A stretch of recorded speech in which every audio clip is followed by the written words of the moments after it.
So I was just taking the trash out when I had the idea to make a video about ADHD, which is a little bit confusing. I've got my whiteboard here.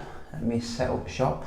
Because on paper, I supposedly have ADHD, which is funny because what even is ADHD? So as far as I'm aware, it's a deficit of dopamine, something along those lines. It's a disruption in your neurochemistry.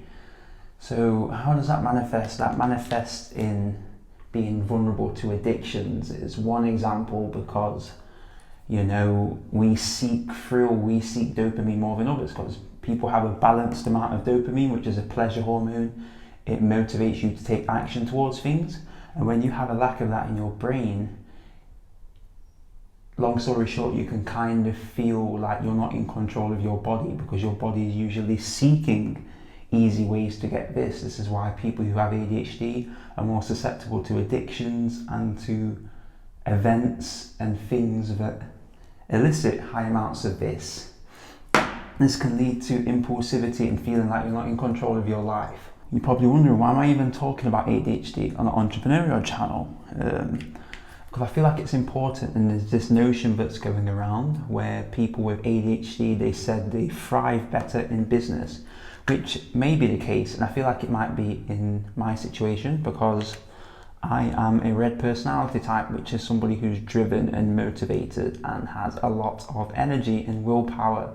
And so pair that with the creativity of ADHD and kind of magic happens, right? But it does depend. This is referring to the disc model. Red, blue, I've talked about this before, yellow, and really I should have each one coloured with the right pen, but we're not going to do that today. Green.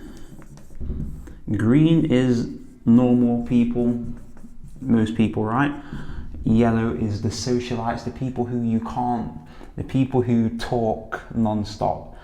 They might seem very contradictory of how they lead their life and how they talk, and they can tell very alluring stories. They've got very good social skills, but you probably notice that they don't rarely listen. They like to talk, they don't like to listen.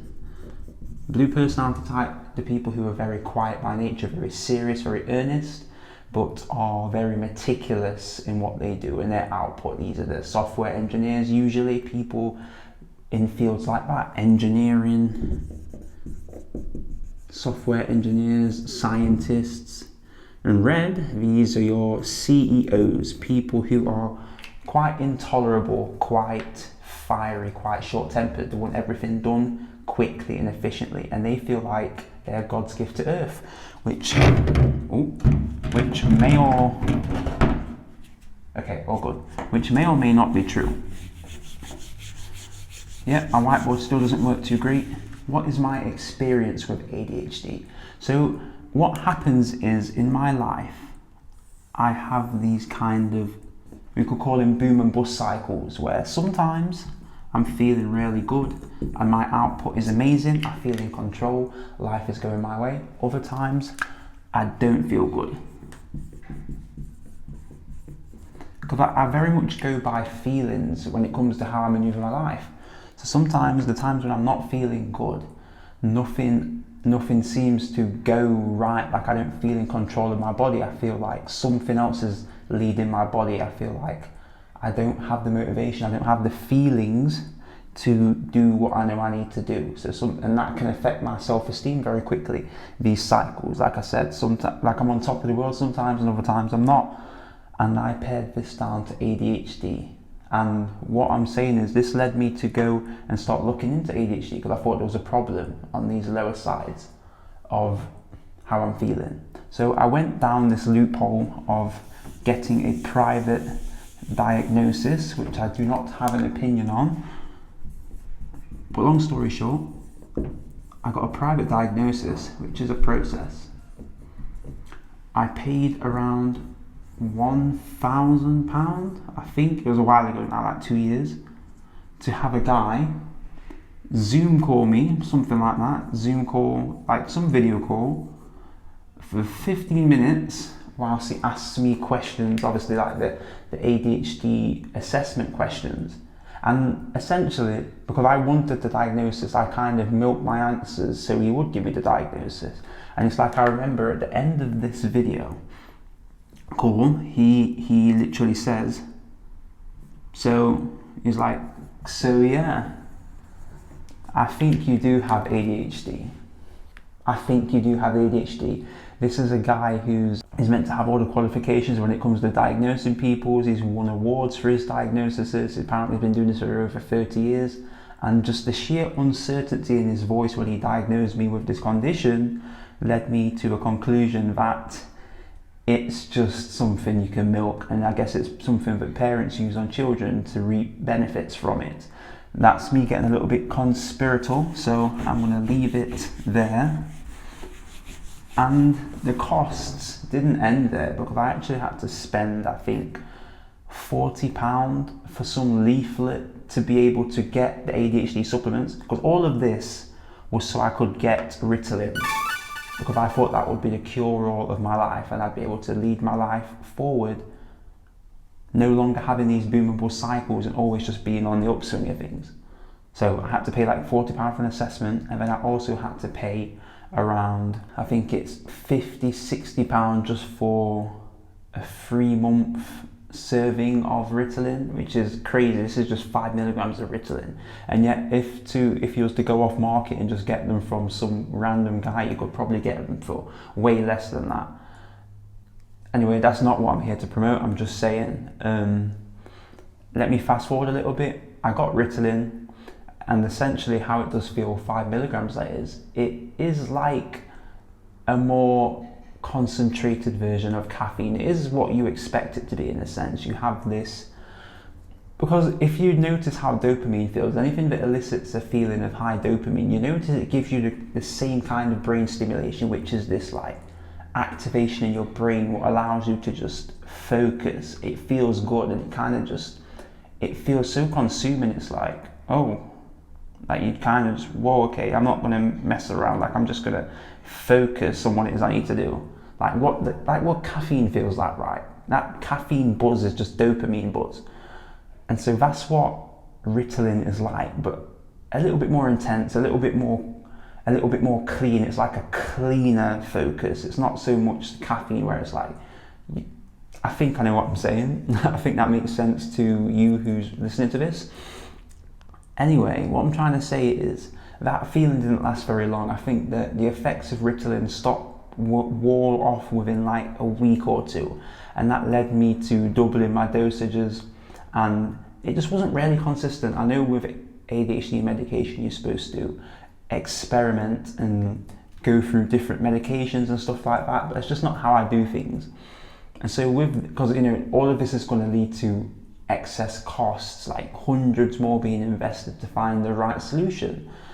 There's this notion going around when it comes to ADHD that when you have supplements, what you notice is that creative zest, what you perhaps are known by your peers and your contemporaries, that creative zest, that looseness, what you're probably known for, that impulsivity, what people find the learning fun, that happens to go away when it comes to ADHD medication. And I did notice that. I noticed I was a lot more serious and a lot more structured with my life, which has its times and seasons. Sometimes you do want that element of structure, sometimes you want that element of looseness. Long story short, I don't take medication anymore. I ended up binging like 2 months supply worth, because I was just like, this is stupid, I'm not going to use this anymore. Obviously you get side effects like hunger side of things. I remember my appetite kind of going away a little bit. I remember what actually led me to stop having this medication was it got so crazy. It got to a point where I just felt insane. I felt like I was losing my mind in a sense. I just felt so robotic. I was like, nah, I gotta get off this stuff. Like, this doesn't make any sense, right? I was somewhat having trouble sleeping, so I was just like, I'll just figure this out. And so what this is leading me to say is that I think there's better ways to handle ADHD, and this isn't going to be generic advice, what all these different videos, here are 5 signs you have ADHD, like, you know what I mean? It's not going to be this is going to be from my own experiences with ADHD. And so I do take a lot of supplements right now, which likely do help when it comes to ADHD. I'm not going to be able to give you the explanations as to why each one works, but I will show you some stimulants, natural stimulants, which you aren't going to feel like you do immediate effects as you do with caffeine, but nevertheless are still beneficial. So stuff like citicoline is a cool one. It's pretty pricey, but it's cool. I take rhodalia, which is an adaptogen for mental stamina. There's another one, it's ginseng, but it's called something else.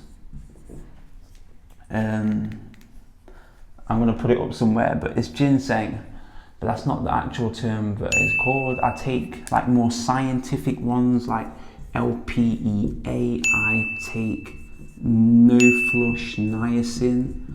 I also take high dose vitamin D, and so I'll add all the other things I didn't mention here, but I feel like these do help. And also something that I've been doing is just affirming to myself and not believing the story too much what comes to ADHD. Because when you listen to these videos on YouTube, they talk about ADHD as if it's this limitation. They talk about it like, oh, like, be careful, just take your time, be happy with yourself, like, you know, don't be too hard on yourself, which is all just bogus advice. It's not a limitation, it's a superpower. That's how I always call it, and it's only really helped my life. Like, you know, I'm literally the embodiment of a renaissance man, and I thought that was a bad thing when I was younger, the fact that I couldn't stick to things. But that very fact that I can't stick to things gives me the genetic makeup of an entrepreneur, which is somebody who needs to have a keen eye for multiple areas of discipline. Like, the entrepreneur can't just have the worldview of an engineer, he has to have the worldview of an engineer, product design, sales, law, and he needs to know about CEOship, business leadership. So he needs to know about history so he doesn't repeat the mistakes made by men what came before him. He needs to learn about a whole bunch of different things, and you can't do that unless you have the interest to do so. And I think having an ADHD brain does that. But I also invite the listener of this video to not dwell too much on the fact that he perhaps has ADHD, because it doesn't matter. And at the end of the day, your thoughts and how, you know, Henry Ford says, whether you believe something to be true or not, you're right. So it doesn't matter. Like, the times when I was bogged down by the fact I've got ADHD and I felt like I had ADHD, this was before any official diagnosis. The common theme here was that I was wallowing in my own self-pity to this fact that I can't get anything done, and then I'm kind of spiraling that negative spiral downwards. So, you know, it's not, just don't focus on it too much. And, you know, you can take these supplements, you can optimize your life in a way, and you can have systems in your life. I invite you to download Notion and play around with that for your personal life. I think Notion's very beneficial for you. That's something I've been working on right now, this idea of a second brain. I'm not going to get too much into that, but I'll probably make another video on this at some point in the future. I feel like there's some points I haven't really touched on here, but this is just a brief overview when it comes to ADHD. Right, let me take this trash out.